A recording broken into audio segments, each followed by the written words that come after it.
Le prophète, sallallahu alayhi wa sallam, dit « Celui qui suit les défauts de son frère, Allah suivra les siens ». Donc quand quelqu'un commence à chercher, à se focaliser sur les erreurs des autres, Allah lui-même se penchera sur son cas, et Allah connaît déjà les défauts de tout le monde. Mais ici, ça implique une surveillance accrue, un niveau de tolérance beaucoup plus bas. C'est comme si tu faisais un léger excès de vitesse et qu'un policier t'arrêtait.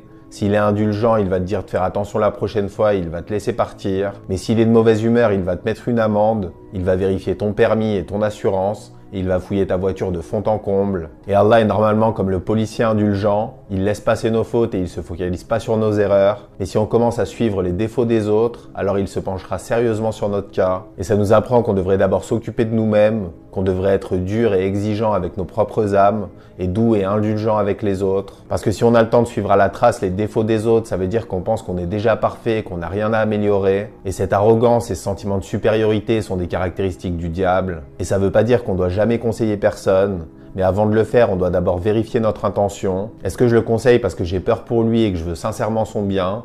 Ou est-ce que je veux inconsciemment le rabaisser et me mettre en avant? Et si on n'est pas sûr que notre intention est pure, il est sans doute meilleur de s'abstenir. Et pour finir, on a tous des parcours et des situations différentes. Et une même action, bonne ou mauvaise, peut avoir une valeur différente auprès d'Allah. Par exemple, si un homme vient tous les jours à la mosquée et qu'un autre n'y a pas mis les pieds depuis des années, et que les deux arrivent juste à temps pour la prière du vendredi, celui qui vient tous les jours sera déçu d'être en retard, alors que l'autre sera très content de lui. Ils accomplissent la même action, mais leur parcours fait qu'elle a une valeur totalement différente à leurs yeux et aux yeux d'Allah. Et c'est la même chose pour les défauts et les péchés. Si t'as grandi dans une famille religieuse, que t'es très pieux et que tu vois une sœur sans le voile ou un frère fumer devant la mosquée, tu vas avoir tendance à les regarder de haut et à les prendre pour des hypocrites. Mais tu connais pas leur parcours ni l'état de leur cœur. Peut-être que les deux faisaient encore la fête tous les week-ends il y a quelques semaines et qu'ils sont en train de revenir vers Allah. Tu vois leurs péchés, mais tu vois pas les efforts et les sacrifices qu'ils ont dû faire. Peut-être qu'ils ont dû abandonner leurs amis d'enfance, changer complètement de mode de vie et délaisser des grands péchés.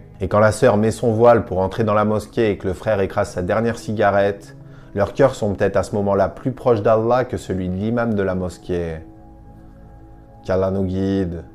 Salam alaikum wa rahmatullah.